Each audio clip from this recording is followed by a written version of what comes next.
ساری رات نماز میں تلاوت فرماتے رہے۔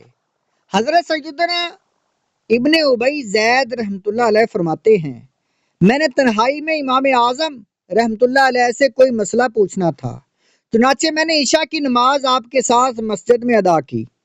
نمازی نماز پڑھ کر چلے گئے، میں مسئلہ پوچھنے کے لیے رک گیا۔ امام اعظم رحمۃ اللہ علیہ کو میری موجودگی کا علم نہیں تھا۔ آپ نے کھڑے ہو کر نماز میں قرآن پڑھنا شروع کیا۔ میں انتظار کر رہا تھا کہ کب امام اعظم فارغ ہوں اور میں مسئلہ پوچھوں، مگر امام اعظم رحمۃ اللہ علیہ تلاوت کرتے گئے جب پارہ 27 سورہ طور کی اس آیت پر پہنچے، فمن اللہ علینا ووقانا عذاب السموم، ترجمہ کنز العرفان، تو اللہ نے ہم پر احسان کیا اور ہمیں جہنم کی سخت گرم ہوا کے عذاب سے بچا لیا، تو امام اعظم رحمۃ اللہ علیہ پر رقت طاری ہو گئی۔ آپ اسی آیت کو بار بار پڑھتے رہے یہاں تک کہ صبح ہو گئی اور مؤذن نے فجر کی اذان دی۔ امام بخاری رحمۃ اللہ علیہ کا شوق تلاوت۔ حدیث پاک کے بہت بڑے امام محمد بن اسماعیل بخاری رحمۃ اللہ علیہ کو تلاوت قرآن سے عشق کی حد تک لگاؤ تھا۔ آپ رمضان المبارک میں روزانہ ایک قرآن کریم ختم فرماتے اور رات کے نوافل میں ہر 3 راتوں میں ایک ختم پاک کیا کرتے تھے۔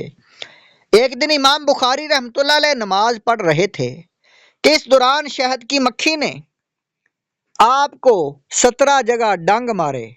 نماز پوری کرنے کے بعد آپ رحمۃ اللہ علیہ نے فرمایا، ذرا دیکھو تو کیا چیز ہے جو نماز میں مجھے تکلیف پہنچا رہی تھی۔ شاگردوں نے دیکھا تو آپ کی پیٹھ مبارک 17 جگہ سے سوجی ہوئی تھی۔ امام بخاری رحمۃ اللہ علیہ نے شہد کی مکھی کے 17 جگہ ڈنگ مارنے کے باوجود نماز نہ توڑنے کے متعلق فرمایا، میں ایک آیت کی تلاوت کر رہا تھا اور میری یہ خواہش تھی کہ میں یہ آیت پوری کر لوں۔ حضرت اسود رحمۃ اللہ علیہ کا شوق تلاوت۔ حضرت اسود بن یزید رحمۃ اللہ علیہ بہت عبادت گزار تھے۔ آپ نے بھی صحابہ کرام رضوان اللہ علیہم کی صحبت حاصل کی۔ تلاوت قرآن سے والہانہ محبت رکھتے تھے۔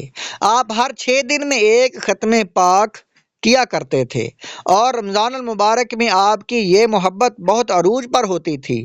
آپ کا معمول مبارک تھا کہ مغرب کے بعد عشاء تک آرام فرماتے، پھر ساری رات تلاوت قرآن میں گزار دیتے تھے۔ ہر 2 راتوں میں ایک بار ختم پاک کیا کرتے۔ زندگی کے آخری ایام میں آپ شدید بیمار ہو گئے تھے۔ بیماری کی شدت کے سبب کروٹ بدلنا مشکل ہوتا تھا، اس کے باوجود آپ کا ذوق تلاوت کم نہ ہوا۔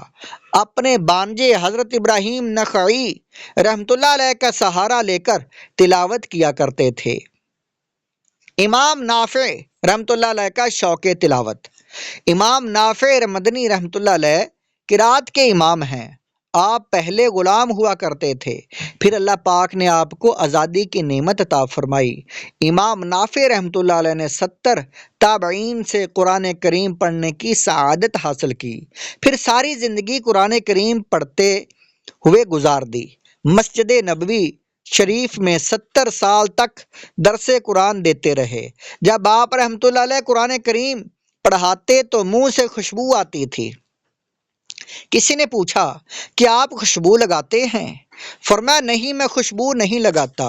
ایک مرتبہ مجھے خواب میں سرکار علی وقار مکی مدنی تاجدار صلی اللہ علیہ وآلہ وسلم کی زیارت نصیب ہوئی۔ خوشبودار نبی مکی مدنی محمد عربی صلی اللہ علیہ وآلہ وسلم میرے منہ کے قریب ہو کر تلاوت فرما رہے تھے۔ اسی دن سے میرے منہ سے خوشبو آتی ہے۔ امام ابو بکر رحمۃ اللہ علیہ کا شوق تلاوت۔ امام ابو بکر بن عیاش رحمۃ اللہ علیہ بہت قرات کے بہت بڑے امام ہیں۔ آپ نے ساری زندگی قرآن کریم پڑھتے پڑھاتے ہوئے گزاری۔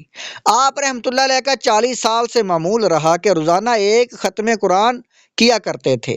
50 سال تک آپ کے لیے بستر نہیں بچھایا گیا، روزانہ رات کو عبادت کرتے۔ جب آپ کی وفات کا وقت آیا تو آپ کی بہن رونے لگی۔